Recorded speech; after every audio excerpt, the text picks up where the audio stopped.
আমরা ভেবেছিলাম, আমাদের মতো মধ্যবয়সী লোক যারা, আমরা ভেবেছিলাম যে 5ই আগস্টের পরে রাজনীতিবিদরা একটা বড় ধরনের লেসন নিবে, শিক্ষা নিবে এবং আত্ম অহমিকার রাজনীতি থেকে বের হয়ে এসে জনগণ ওরিয়েন্টেড রাজনীতির দিকে বেশি নজর দিবে। তো খুব দ্রুতই জাতীয় নির্বাচনের তফসিল ঘোষণা হবে। আশা করা হচ্ছে যে ফেব্রুয়ারি মাসের প্রথমার্ধেই সে নির্বাচন অনুষ্ঠিত হবে। সেই নির্বাচনে মূল বিষয় থাকবে যে কারা বাংলাদেশকে গঠনমূলকভাবে সামনের দিকে এগিয়ে নিয়ে যেতে পারবে। জনগণ তাদেরকেই সাপোর্ট করবে বলে আমি মনে করি। এবং আমি এটাও মনে করি যারা সংসদ সদস্য পদপ্রার্থী হবেন তারা রাজনীতিতে একটা গুণগত পরিবর্তন আনার জন্য চেষ্টা করা উচিত। সেই পরিবর্তন বলতে বোঝায় ব্যক্তিগতভাবে রাজনীতি থেকে বিভিন্নভাবে বেনিফিটেড হওয়ার যে প্রক্রিয়া চালু আছে, রাজনীতিবিদদের উচিত এগুলো থেকে সরে আসা। তার মধ্যে একটি হলো যে বলতে না বলতেই ভিআইপি প্রটোকল ব্যবহার করে এখান থেকে সরে আসা উচিত।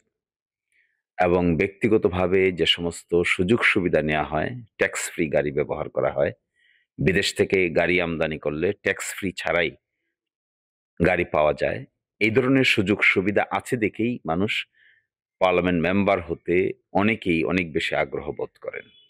কিন্তু আমি মনে করি এটা সার্ভিস। এই সার্ভিসটা যখন জনগণকে দেওয়া হবে, সাময়িক সময়ের জন্য একটা মানুষ ইলেক্টেড হলে যখন জনগণকে সার্ভিস দেয়, তখন তার নিজের ব্যক্তিগত লোভ লালসার উপরে উঠে যাওয়া উচিত। এবং এগুলো করতে না পারলে রাজনীতিবিদদের প্রতি মানুষের যে সম্মান, শ্রদ্ধা, আত্মবিশ্বাস, এগুলো কোনোদিনই ফিরে আসবে না। এলাকার উন্নয়নের জন্য আপনি এই 5 তারিখের পর থেকে মাঠে নামার পরে অনেক কিছু করতেছেন এবং নিজ খরচে আপনি সিসি ক্যামেরা, এই নৌকা বাইচ, খেলাধুলা, খেলার মাঠ, বৃত্তি পরীক্ষা এবং 5টি গ্রামে বিদ্যুতায়ন সহ অনেক কিছুই করেছেন দৃশ্যমান যেগুলা। এইগুলা মানুষ নির্বাচিত হওয়ার পরে করে, আপনি আগে করতেছেন কেন? কারণ আমরা একটা স্লোগান দিয়েছিলাম যে আমরা কথায় নয় কাজে পরিচয় দেওয়ার জন্য। আমি যে করব তার প্রমাণ কি? আমি তো এখন করছি না। আমার তো একটা সামর্থ্য আছে এখন। এই সামর্থ্যটা ব্যবহার করে যদি আমি এখন করতে না পারি, ইলেক্টেড হয়ে যাওয়ার পরে কি করব? এই জন্য বিদেশে দেখেছি আমরা এগুলো মডেল। যে যত প্রতিশ্রুতি দেয়, মানুষের সামনে প্রতিশ্রুতির কোন অংশ সে আগেই বাস্তবায়ন করেছে, এটা দেখাটাই হলো এখানে মূল বিবেচ্য বিষয়। আমি তো অনেক কিছুই বলতে পারি কি করব কি না করব, কিন্তু করেছি কি? অ্যাজ অফ টুডে আমি কি করেছি, এটাই হবে আমি কি করব তার একটা নির্দেশনা। এখন যদি আমি কিছুই না করি, আমি হঠাৎ করে বলি স্বর্ণ মন্দির বানিয়ে ফেলবো, তাহলে অনেকেই সেটা বিশ্বাসে আসার কথা নয়। এই জন্য আমি ওখানে ঘুরে আমি দেখেছি অতীতে প্রতিশ্রুতি হয়েছে অনেক, কিন্তু কাজ সেভাবে হয়নি। তাই প্রথম দিনে আমি ভেবেছিলাম যে কাজ কিছু করে দেখাতে হবে, তারপরে প্রতিশ্রুতি দিতে হবে, আর না হলে মানুষ বিশ্বাস করবে না। বাবু সুরঞ্জিত সেনগুপ্ত এবং নাসির উদ্দিন চৌধুরীর ঘাঁটি হিসেবে পরিচিত দিরাইশাল্লাহ, বিশেষ করে সারা বাংলাদেশে উল্লেখযোগ্য হিন্দু আসন বা মাইনরিটি আসন গণায় আসলেই দিরাইশাল্লাহ আসে। এই জায়গা থেকে ব্যক্তি শিশির মন্ডলকে কেন ভোট দিবে, অথবা জামাতের প্রার্থী হিসেবে আপনাকে কেন ভোট দিবে? দেখুন, দিরাইশাল্লাহর রাজনীতিটা একটু পিকুলিয়ার। এখানে অতীতের 50-55 বছর বিশ্লেষণ করলে আপনি দেখতে পাবেন রাজনৈতিক দলের চাইতেও ব্যক্তি বিশেষের প্রতি মানুষের আগ্রহ ছিল বেশি। অর্থাৎ গ্রহণযোগ্য নেতৃবৃন্দ যখন যে দলে গিয়েছেন সেই দল থেকেই এমপি নির্বাচিত হয়েছেন। তাতে বোঝা গেল দিরাইশাল্লায় তো বিএনপি কখনো নির্বাচিত হয়নি, ধানের শীষ তো কখনো নির্বাচিত হয়নি, হয়েছেন নাসির উদ্দিন চৌধুরী। দিরাইশাল্লায় আওয়ামী লীগ তো সবসময় নির্বাচিত হয়নি, হয়েছেন বাবু সুরঞ্জিত সেনগুপ্ত। তাহলে কি বোঝা যাচ্ছে? দিরাইশাল্লার মানুষ ব্যক্তিকে বেশি প্রায়োরিটি দেয় দলের পরিচয়ের চাইতেও। দল থেকে যে কেউ আসলেই মানুষ গ্রহণ করবে না, উপযুক্ত ব্যক্তি আসলে যে দলই হোক না কেন সেখানে কোনো বাধা হবে বলে আমি মনে করি না। কারণ বিগত 15-16 মাসের অভিজ্ঞতায় আমি দেখছি হিন্দু মুসলমান মিলে ঝিলে কাজ করতে কারো মধ্যে কোনো শঙ্কাবোধ আমি দেখি না। তাদের কাছে মূল বিবেচ্য বিষয় হলো আমরা দিরাইশাল্লাহর লোক। বিএনপির একটি অন্তর্দ্বন্দ্ব বা কোন্দল আছে, অথবা বলয় আছে, এই বলার কারণে কি আপনি সুবিধা বা কোনো ফেসিলিটি পাবেন কিনা রাজনৈতিকভাবে ইনশাল্লাহ? আমি আসলে ব্যক্তিগতভাবে কোট কৌশলের রাজনীতিকে পছন্দ করি না। যে একজনকে বিভক্ত করে রাখো, তারপরে তুমি কিছু বেনিফিট পাও।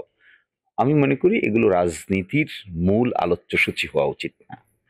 যেটা হওয়া উচিত, সকলেই যদি একমত হন, সকলেই যদি একসাথে হন, সকলেই মিলে যদি নির্বাচন পরিচালনা করেন, তাতেও যেন আমরা কম্পিট করতে পারি। আমি মনে করি এটাই হবে রাজনৈতিক আসল অ্যাপ্রোচ। এক গ্রুপকে উঠানো, এক গ্রুপকে নামানো, এক গ্রুপের পক্ষে নেওয়া, আরেক গ্রুপের বিপক্ষে নেওয়া, এগুলো জনমনে সন্দেহের তৈরি করে। সুতরাং আমি মনে করি না এটা সঠিক হবে। আমি মনে করি এটা ইউনিভার্সাল অ্যাপ্রোচ হওয়া উচিত। কিন্তু আমি মনে করি গণভোট বাংলাদেশের বর্তমান প্রেক্ষাপটে খুবই গুরুত্বপূর্ণ বিষয়। রাষ্ট্রের যে সংস্কার প্রক্রিয়া চলমান, তাতে জনগণের সাপোর্ট আছে কিনা এটি টেস্ট করার জন্য হলো গণভোট।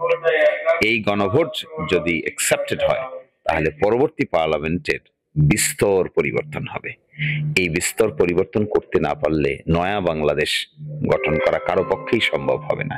এই পাওয়ার স্ট্রাকচারটার পরিবর্তনের জন্য জনগণের মতামতটা নিয়ে যদি নতুন করে বাংলাদেশ গঠন করতে হয়, তাহলে স্ট্রাকচারাল পরিবর্তন ছাড়া শুধুমাত্র রাজনৈতিক বক্তব্য দিয়ে দেশের খুব বেশি লাভ হবে না। ফলে আমি মনে করি এই ঠুনকো বিষয় কোনো কিছু মন্তব্য করা থেকে বিরত রেখে রাষ্ট্র গঠন প্রক্রিয়ায় মনোযোগী হওয়া উচিত সকলকে। 24-এর পরে মানুষের একটা ধারণা ছিল যে গণমুখী রাজনীতি হবে এবং রাজনৈতিক পট পরিবর্তন হবে। আসলে কি এটা হবে বা হওয়া সম্ভব অথবা হচ্ছে? কিছুটা সিমটম দেখা যায় হওয়ার পক্ষে, কিন্তু আবার কিছু কিছু ক্ষেত্রে হতাশাও আছে। আমরা ভেবেছিলাম, আমাদের মতো মধ্যবয়সী লোক যারা, আমরা ভেবেছিলাম যে 5ই আগস্টের পরে রাজনীতিবিদরা একটা বড় ধরনের লেসন নিবে, শিক্ষা নিবে এবং আত্ম অহমিকার রাজনীতি থেকে বের হয়ে এসে জনগণ ওরিয়েন্টেড রাজনীতির দিকে বেশি নজর দিবে। আমিত্ববোধ থেকে আমরা আমাদের হিসেবে বেশি গুরুত্ব দিবে। কিন্তু কোথাও কোথাও এই আত্ম অহমিকা এখনো দেখা যায়। সিস্টেম পরিবর্তনের চাইতে ব্যক্তির শক্তি কতটুকু এটা প্রদর্শনের এই মানসিকতা বেশি দেখা যায়। আমি মনে করি এগুলো পরিহার না করলে অতীতে যাদের দশা হয়েছে, ভবিষ্যতের দশা একই হবে। ইনশাল্লাহর জনদুর্ভোগ, রাস্তাঘাট এবং জীবনমানের উন্নয়নের জন্য আপনি অনেক পরিকল্পনা অনেক জায়গায় বলেছেন। এক কথায় বলতে গেলে কোন পরিবর্তন পারে ইনশাল্লাহকে পরিবর্তন করে দিতে? 1 নম্বর, বেকার সমস্যার সমাধান পারে সকল পরিবর্তনকে বড় ধরনের ল্যান্ডস্কেপ পরিবর্তন করে দিতে।